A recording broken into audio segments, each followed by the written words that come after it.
Olá, muito boa noite a você. Eu sou Adalberto Piotto e seja bem-vindo ao Cenário Econômico pela TV Brasil, com emissoras públicas de todo o país, diretamente dos estúdios da B3, no centro da cidade de São Paulo. Dois dados da economia divulgados hoje mostram que a economia brasileira continua a apresentar dados de controle de inflação, o que pode estimular o consumo e é extremamente positivo na contratação com carteira assinada. Nesta semana, as pesquisas que medem o ritmo da economia, como o Índice de Atividade Econômica do Banco Central, que veio levemente positivo em 0,09% sobre o mês de fevereiro, e também, sobretudo, o monitor do PIB do mesmo mês da Fundação Getúlio Vargas, que mostra um recuo no mês de fevereiro, reforçaram uma preocupação de que o crescimento do PIB este ano poderia ser menor do que o esperado, dada a recuperação mais lenta que se nota no começo agora de 2018. Adicione-se a isso alguns termômetros de confiança com avanços menores e a tese começou a ganhar adeptos. Mas os 12 meses do ano são diferentes entre si. Este ano é especial por ser um ano de eleição. Fatos políticos ainda mexem com as expectativas e, claro, o país ainda passa por um processo de retomada depois da severa crise de 2015 e 2016. Por outro lado, é bom que se diga quando os mesmos números são analisados no longo prazo, ou seja, em comparativos com maior amplitude de tempo, os sinais são todos positivos e de melhora significativa. Mesmo as prévias do PIB, quando se olha para os trimestres móveis comparados aos mesmos períodos do ano passado, os números são de crescimento sustentável da economia, um movimento completamente positivo que não se via quando se tinha lá 2015 e 2016. A inflação medida pelo IPCA 15 do IBGE, que foi um pouco maior que no mês passado, é a menor para o mês de abril desde 2006. A contratação com carteira assinada no mês de março foi a melhor em 5 anos. E setores como a indústria de transformação, que demorou a começar a contratar no ano passado, e da construção civil, que demorou a decolar inteiramente como setor, estão entre os 3 que mais contrataram nos dados do CAGED deste mês. Nós vamos falar disso tudo em detalhes agora no cenário econômico que já está no ar. Seis dos 8 setores pesquisados pelo Cadastro Geral de Empregados e Desempregados do Ministério do Trabalho tiveram um saldo positivo de geração de emprego com carteira assinada no mês de março. Em 15 estados e no Distrito Federal houve mais contratações que demissões. O resultado não era tão bom para o mês há 5 anos. Nós temos os detalhes ali, você acompanha agora. Ali, o mês de março é exatamente essa situação. Um avanço de 0,15% em relação a fevereiro, a geração positiva, esse valor ali de 56.151 vagas é o saldo positivo entre as contratações e demissões. Tivemos esse avanço aí de 56.151 novos empregos. Nos 12 meses, o acumulado que se tem na geração com carteira assinada é de 223.367 vagas. Ou seja, nós temos dados consistentes de recuperação do emprego por carteira assinada. O que se discute é o quanto isso, de alguma forma, consegue resolver o problema do desemprego. Evidentemente que a gente ainda está com desemprego em torno de 13 milhões, 12 milhões e pouco, enfim, esses dados aí não conseguem resolver no curto prazo o problema do desemprego. Mas tem duas coisas que precisam ser anotadas aí. Há uma mudança no perfil de trabalho hoje, a reforma trabalhista, inclusive, está tentando contemplar essa mudança hoje de pessoas que trabalham por conta ou que têm um pequeno negócio, enfim, ou seja, que não voltarão mais a ser empregadas, ou seja, a ter carteira assinada, porque são donas do próprio negócio. Há um novo tipo de trabalho hoje, de prestação de serviço para múltiplos empregadores, ou seja, é uma prestação de serviço, não terão de novo carteira assinada, mas esse dado positivo, levando-se em conta o histórico de 2015 e 2016, ou seja, essa volta da contratação é extremamente importante. E quando a gente faz uma análise por setores, os setores que estão voltando a contratar, é exatamente aí que reside uma boa parte do otimismo em relação à nova geração de emprego com carteira assinada. Vamos lá, por setores nós temos esses dados. O setor de serviços é sempre um grande contratador, teve 57 mil contratações, pouco mais de 57 mil contratações. A indústria de transformação e a construção civil A indústria de transformação no ano passado demorou a voltar a contratar porque tinha capacidade ociosa na indústria, ou seja, o próprio grupo de funcionários que estavam na empresa era capaz de dar conta da demanda que estava crescendo por produtos. Mas agora voltou a contratar e já está contratando há um bom tempo. Está ali, é a segunda colocada com geração de 10.450 novas vagas de trabalho.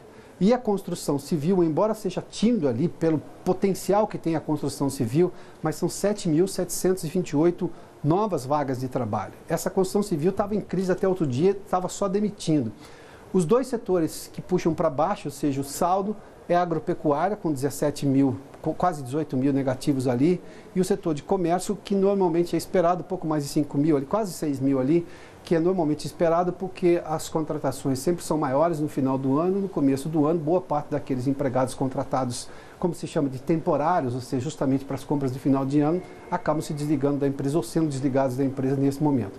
Uma pequena parte acaba ficando porque nós estamos tendo uma recuperação também do comércio. Vários dados que a gente divulga com frequência aqui no cenário econômico mostram isso. E a inflação parcial no mês de abril, o segundo dado divulgado hoje, o IPCA 15, medida pelo IBGE, teve um leve avanço no mês. O índice repete o número de abril do ano passado, exatamente o mesmo índice, o que demonstra uma certa estabilidade e continua sendo mais baixo há 12 anos.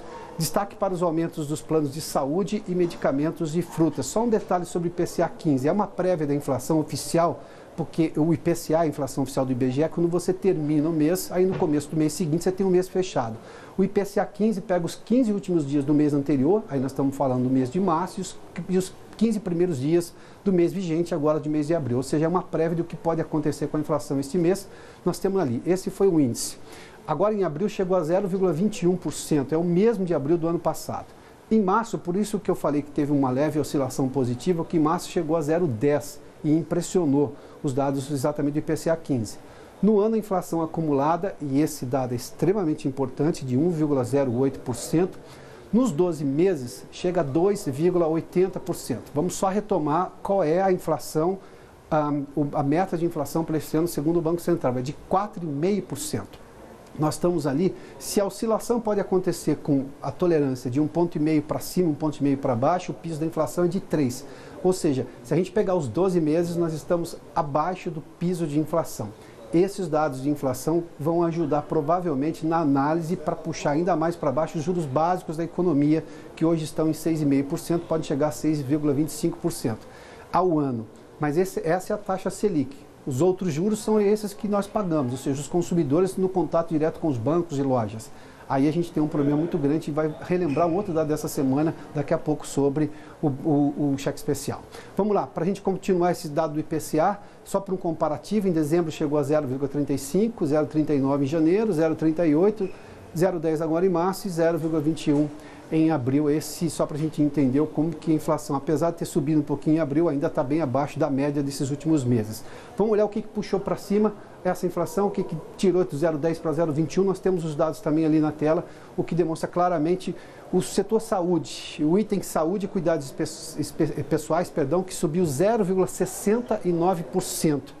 Planos de saúde, para se ter uma ideia, cresceu 1,06%. É um mês de reajuste de plano de saúde, boa parte dos planos de saúde neste mês, 1,06%. E remédios, 0,63%, faz parte desse item de saúde e cuidados pessoais. A alimentação subiu um pouco menos, 0,15%, mas se a gente olhar por alguns itens ali, por exemplo, frutas, subiu 6,07%. O leite, esse leite em caixinha, né? O leite que você compra em caixinha ali, 4,92%. Esses são os itens que puxaram a inflação para cima, ou seja, fizeram ela oscilar um pouco mais positiva. Mas mesmo assim, naquele dado analisado, ou seja, dos últimos 12 meses, a inflação está em 2,8%, bem abaixo do piso da meta, que é de 3% ao ano, e muito longe do centro da meta, que é de 4,5%. O que faz o Banco Central numa situação como essa? Baixa ainda mais os juros para ver se a economia começa a se reaquecer, ou seja, aí você começa a ter uma demanda maior e de alguma forma puxa a inflação um pouco para cima, porque isso quer dizer que você está tendo uma expansão econômica maior, um movimento maior da economia. O detalhe é que o Banco Central está baixando os juros desde o final de 2016, os juros básicos da economia, mas isso não está sendo repassado pelos bancos, o que se torna nesse momento quase inexplicável. As explicações dos bancos já não estão resistindo a meia dúzia de argumentos. Vamos lá. Para a gente continuar, daqui a pouco a gente fala sobre a história do cheque especial que foi divulgado essa semana e são estrondosos os juros. Para você ter uma ideia, de um banco para o outro pode variar de 20 e poucos por cento a 526% ao ano. No cheque especial, qual é a explicação para um banco cobrar 526% e para o outro cobrar 20%? E os maiores bancos que detêm a maior parte da fatia de crédito no país, quase 80%, estão entre os que mais cobram juros no cheque especial, também no cartão de crédito e nas outras modalidades também. A gente volta a falar disso daqui a pouquinho. E o índice de expansão do comércio, calculado pela Federação do Comércio do Estado de São Paulo, avançou em abril, puxado pela melhora nas expectativas de contratação de funcionários. A Vanessa Casalini está na redação da TV Brasil e conversa conosco. Vanessa, bem-vinda. Boa noite. Oi, Piotr, boa noite, obrigada, boa noite a todos. O índice teve uma alta de 1,6% em abril. Já na comparação com o mesmo período do ano passado, o crescimento foi de mais de 14%. Com isso, o indicador acumula 22 altas seguidas nessa base de comparação. Como você disse, Piotr, a expectativa de contratação de funcionários puxou a alta de quase 3% na comparação mensal e de pouco mais que 8% em relação a abril de 2017. Já a propensão a investir teve uma leve queda de 0,3% na comparação com março, mas é 24% superior ao de abril de 2017. Para a FEComércio, os dados revelam que os empresários ainda não desistiram dos planos para médio e longo prazos. Isso porque o início do ano frustrou expectativas relacionadas à confiança e segurança de consumidores e empresários. A avaliação é de que a melhora na economia está vindo num ritmo mais fraco do que vinha acontecendo no fim de 2017. Mas, por enquanto, a FEComércio afirma que ainda não vai rever as projeções para 2018, Piotr. Como também ainda não fez uma revisão, o Ministério da Fazenda, que continua ali calculando um crescimento do PIB neste ano de 3%, o Banco Central ainda faz uma oscilação, está falando em 2,6%, ou seja, a taxa, a pesquisa divulgada logo no começo da semana, que é o Boletim Focus, também está reduzindo um pouquinho esse crescimento, mas todos acima de 2,6% ainda. O FMI, esta semana, também divulgou um aumento da expectativa do crescimento da economia para este ano, acima de 2,5% ali também. O FMI, que é extremamente conservador, estava falando um crescimento bem menor tempos atrás, chegou a falar em 1,9% lá atrás e agora já está falando em 2,5%, ou seja, há uma recuperação da economia. Obviamente que o começo do ano é sempre um pouco mais frio, de alguma forma frustra as expectativas de quem estava imaginando que seria exatamente como foi no final do ano, mas há uma expectativa de crescimento ainda e muito mais próximo dos 3% do que dos 2% de crescimento da economia este ano, lembrando que em 2017 o crescimento foi de 1%. Bom, e a expectativa de inflação dos consumidores registrou uma queda no mês de abril. Com esse recuo, o índice atingiu o menor nível desde 2007. O repórter Maurício de Almeida está agora na redação da TV Brasil no Rio de Janeiro e nos traz informações. Boa noite, Maurício, bem-vindo. Olá, Piotr, boa noite. Esse cálculo feito pela Fundação Getúlio Vargas mede essa expectativa que os consumidores têm sobre a inflação. E agora, no mês de abril, registrou uma queda de 0,3 ponto. Com isso, no acumulado, a inflação chega nos últimos 12 meses a 5%. Esse é o menor valor desde agosto de 2017, quando na época a inflação registrou 4,9%. Nessa expectativa que os consumidores acreditam o que vai acontecer nos próximos meses com a inflação. Analisando a pesquisa, dá para perceber que 47,1% dos entrevistados acreditam que a inflação vai ficar esse ano em 4,5%, que é a meta estabelecida, como você falou agora há pouco, Piotr, do Banco Central, a meta ideal da inflação que o Banco Central está perseguindo para alcançar. Mas, pegando o outro lado dos entrevistados, 23,5% acreditam que a inflação pode ficar em menos de 3% agora em 2018, ou seja, abaixo daquele piso da meta, como você explicou, que o Banco Central tem um centro da meta em 4,5%, que a inflação pode ficar 1,5% acima ou 1,5% abaixo. Mas para 23,5% dos entrevistados, essa inflação vai ficar abaixo desse piso da meta. Tanto que no acumulado atual dos últimos 12 meses, no IPCA, a inflação já está abaixo desse piso da meta. Lembrando, quando o Banco Central fica abaixo do piso da meta, o presidente do Banco Central precisa fazer uma explicação formal, mandar uma espécie de uma carta detalhando por que o Banco Central não conseguiu atingir aquele patamar mínimo de inflação. Por isso, acredita-se, como você vem comentando sempre aqui no programa, Piotr, que o Banco Central deve manter essa política de redução de juros. Reduzindo juros, isso facilita o crédito, facilitando o crédito, pode aumentar o consumo. Com mais consumo, a inflação sempre dá um pouquinho de aquecida, aquece um pouquinho. E os consumidores podem voltar a comprar mais. Essa intenção que os consumidores estão esperando, de uma inflação baixa para esse ano, está de acordo com a expectativa do mercado. A Fundação Getúlio Vargas também faz outras pesquisas técnicas direcionadas sobre a inflação e também aposta que a inflação vai ficar um pouco abaixo do centro da meta, que é de 4,5%. Isso por conta de toda a conjuntura econômica que apresenta um bom momento favorável para a inflação manter esse nível mais baixo sem grandes pressões inflacionárias que acontecem aqui no momento. Bom fim de semana, Piotr. Muito obrigado, Maurício. Bom, só para fazer, essa é a expectativa dos consumidores. Quando se pergunta para o consumidor, dentro da realidade de vida dele, aí nós estamos falando de vários grupos pesquisados ali, e claro, dependendo do consumidor, determinado item tem um peso maior no orçamento dele, e se aquilo subiu, ele tem uma expectativa maior de inflação ou não, de acordo com o que ele pagou. Os dados que nós divulgamos há pouco do IPCA é a pesquisa oficial do IBGE, e essa inflação é que está em 2,8% se a gente pegar os dados, os últimos 12 meses, ou seja, a inflação anualizada. Bom, daqui a pouco os números do mercado financeiro. O Ibovespa fechou em queda e o dólar encerra a semana em alta. Em instantes a gente volta com os detalhes aqui no Cenário Econômico. Já de volta ao estúdio do Centro de Operações da Bolsa com os números do mercado financeiro. Aliás, sexta-feira já terminou, fechado o mercado hoje. Dia de alta do dólar e o Ibovespa que operou o dia todo negativo, reduziu as perdas no final do dia, mas foi o dia todo no negativo, diferentemente do que a gente viu nos últimos dias com a recuperação do Ibovespa. Mesmo assim ficou na casa dos 85 mil pontos. A gente vai dar uma olhadinha agora ali. Vamos lá. Olha, a gente percebe pela linha vermelha ali, a linha branca ou azul, dependendo do seu monitor ali, é exatamente o que a gente tinha ontem, o fechamento de ontem. E a gente vê ali exatamente essa situação. Olha, toda a linha vermelha, bastante oscilação, mas sempre no negativo. A Bolsa fechou hoje com uma queda de 0,32% a 85.550 pontos. Perto do que poderia ter sido durante o dia, com toda aquela oscilação, ainda que não foi uma perda muito grande e manteve a casa dos 85 mil pontos. Nessa semana chegou a 82 mil lá no começo da semana, se você se lembra, depois de toda a recuperação que a gente viu ali na terça, na quarta e na quinta. Vamos lá, nós temos as maiores baixas, o que puxou o Ibovespa para baixo. Vale muito prestar atenção ali na Eletrobras, nas duas ações da Eletrobras negociadas aqui, e também da CSN, que tem peso muito grande na composição do Ibovespa. A Eletrobras tem uma situação muito clara, há uma indefinição ali no que o mercado acredita sobre o futuro da Eletrobras. O governo anunciou no ano passado que pretendia privatizar a empresa. Há toda uma discussão, sobretudo a questão política de cargos que tem os aliados do governo na empresa, mas o governo tem mantido o discurso que pretende sim privatizar a Eletrobras.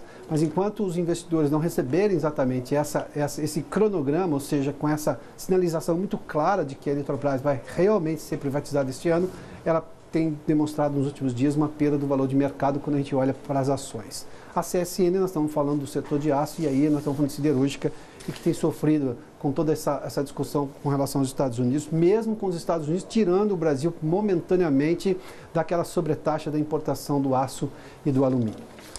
Vamos lá, nós temos o dólar comercial também, para a gente fechar agora as informações do mercado. Hoje uma alta expressiva de 0,6%, 0,60%, né?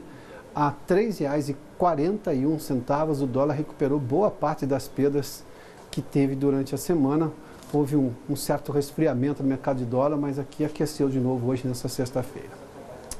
O mercado oscilou bastante nessa semana, a Bolsa chegou a se recuperar e o dólar perdeu valor, embora tenha se recuperado hoje, conforme a gente viu nos números.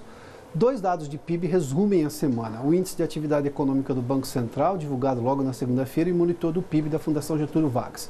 Vamos rever esses números para entender exatamente o que mexeu, sobretudo com o ânimo dos investidores, porque nós estamos falando do PIB. Nós temos os dados ali na tela. Em fevereiro, para você ter uma ideia, esse dado é do Banco Central, é o índice de atividade, não, é o monitor do PIB, perdão. Em fevereiro caiu 0,3%. Quando a gente pega o trimestre, ou seja, dezembro, janeiro e fevereiro, isso chama-se trimestre móvel, porque os trimestres fixos são exatamente os 3 primeiros meses do ano, depois o segundo triênio, depois, ou seja, sucessivamente. Esse trimestre móvel teve um crescimento de 0,6% em relação ao trimestre terminado em novembro. Mas quando a gente faz, foi exatamente a menção que fiz no começo, um comparativo anual, O monitor do PIB revela um crescimento ali da economia de 1,7%. Para a gente complementar esses dados, nós temos uma segunda tela ali, Renato, pode ser? Para a gente mostrar do monitor do PIB, por favor. Está ali, olha, os dados do monitor do PIB e o que cresceu. Indústria e transformação, que por acaso é uma das maiores empregadoras agora no CAGED. O comércio também cresceu 4,7%, a indústria de transformação foi 5,4%. E a agropecuária, que por acaso também teve demissões, mais demissões que contratações no CAGED, teve uma queda de 1,7% ali no monitor do PIB. O outro dado é do Banco Central, é o Índice de Atividade Econômica do Banco Central, que também é uma prévia do PIB com uma metodologia um pouco diferente, mas que mostrou um avanço da economia. Pequeno, mas mesmo assim um avanço referente ao mês de fevereiro. Vamos lá para a gente ter uma ideia. 0,09% de crescimento, é bem pouco. Se a gente comparar ali, fevereiro de 2017 2018, aí o crescimento foi de 0,66%. Ou seja, quando a gente olha para o longo prazo, a gente tem uma recuperação da economia. Ali no fevereiro com janeiro, um crescimento muito pequeno, segundo o Banco Central. Vamos ver o que puxou para cima, segundo ali os dados do Banco Central. Nós temos a segunda tela ali para mostrar. Olha, aí um comparativo também trimestral. Se a gente pegar esse trimestre, dezembro, janeiro e fevereiro, o crescimento foi de 1,04% em relação ao trimestre terminado em novembro. Mas se a gente fizer o mesmo período deste ano com o ano passado, o crescimento chega a quase 2%, 1,91%. Esses dados aí mostram claramente o quanto que a economia, quando vista no longo prazo, ela tem uma recuperação. Se a gente levar em conta que o primeiro semestre do ano sempre economicamente é um pouco mais frio do que o segundo semestre, a gente estaria passando por uma oscilação mais baixa agora, uma oscilação negativa da recuperação da economia. Mesmo assim, a gente tem um patamar ali, ou pelo menos um horizonte de crescimento da economia. Vamos lá para a gente seguir aqui. A Copa do Mundo da Rússia deve movimentar 1 bilhão e 500 milhões de reais aqui no Brasil, segundo uma estimativa da Confederação Nacional do Comércio. A Vanessa Casalino tem os detalhes. Vanessa. Piotr, se essa perspectiva se confirmar, vai haver um aumento de 7,9% na comparação com as vendas de 2014. As maiores altas neste período, historicamente, ocorrem nos setores de eletroeletrônicos, eletrodomésticos e artigos de vestuário esportivo. Para este ano, a previsão é de que as vendas de televisores respondam por quase a metade do faturamento. E com a taxa de câmbio relativamente estável, os importados devem ganhar as prateleiras. Só os televisores tiveram um aumento de 59% nas importações nos 6 últimos meses. Mas a indústria nacional também investiu na produção de eletrônicos, avanço de mais de 30% no primeiro bimestre em relação ao do ano passado, segundo o IBGE. Outros fatores, como inflação controlada e taxa de juros em queda, além de prazos maiores para o pagamento, são vistos como elementos para também turbinar as vendas, Piotr. É a tal da televisão para a Copa do Mundo, que desde lá nos anos 80 a gente ouve falar disso, né? Vamos lá. Gente que renova a televisão, apostando. E claro, tem uma situação de juros em algumas lojas mais baixa e a inflação baixa, o que não dá para cobrar caro, porque também não vai vender televisão, ou seja, o próprio comerciante olha para o horizonte, para a situação atual. Bom, nessa semana o Banco Central divulgou que a concentração bancária no Brasil continua muito alta. Quase 80% do mercado de crédito está nas mãos de apenas 4 bancos: Itaú, Bradesco, Banco do Brasil e Caixa Econômica. Esta concentração é apontada como uma das causas para os juros altos cobrados dos consumidores e empresas no país. No mesmo estudo foi revelado que os juros do cheque especial podem variar de pouco mais de 20% ao ano num determinado banco, até 526% ao ano, exatamente no banco que cobra mais. Detalhe que os maiores bancos brasileiros, que têm a maior concentração da oferta de crédito, exatamente aqueles 4 que eu disse ali, estão entre os que cobram as maiores taxas do país. Vamos dar uma olhadinha, nós temos esse dado do Banco Central. Está ali, olha, o banco que menos cobra ali é exatamente o Banco Inter. É um banco digital, 20,48% no cheque especial, no empréstimo do cheque especial do banco. O maior é a outra amarela ali no final, é o Banco Mercantil, com 526%. O que justificaria um banco cobrar 20% e o outro cobrar 526% no cheque especial? É crédito ao consumidor, nós estamos falando aí. Essa diferença é praticamente inexplicável. Mas vamos lá, olhando para o mesmo gráfico ainda que a gente tem ali os maiores bancos. Quando a gente vê aquelas barras rosas ali, a exceção da primeira, eu estou olhando exatamente para a situação. O Bradesco, todas as rosas, né?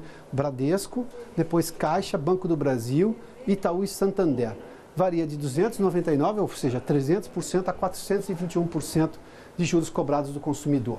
Bom, essa é a concentração bancária, os bancos ainda não baixaram os juros, há uma medida dos bancos que eles mesmos se impuseram para tentar baixar os juros do cheque especial, parecida com a história do cartão, depois que usa parte do cheque especial para não pagar esses juros, vai ter que oferecer ali uma linha de crédito com uma taxa um pouco melhor, mas isso chama atenção porque é realmente absurdo. Se a gente olhar exatamente por essa situação, a gente nota claramente que os juros são extremamente altos.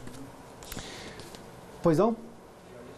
Tá bom, temos 30 segundos para encerrar o programa, é o que me avisa aqui exatamente nesse momento. Bom, diante de tudo isso, a clara não compre no cheque especial a televisão nova para a Copa do Mundo, que daí não vale a pena. Compre se você tiver uma condição de pagar à vista, que daí é o melhor de tudo, você pode negociar o preço ali com o vendedor e, por outro lado, você tentar negociar com ele próprio uma parcela um pouco menor. Bom, o Cenário Econômico termina aqui nesta sexta-feira. Obrigado pela sua companhia, pela audiência. Boa noite a você. Até segunda.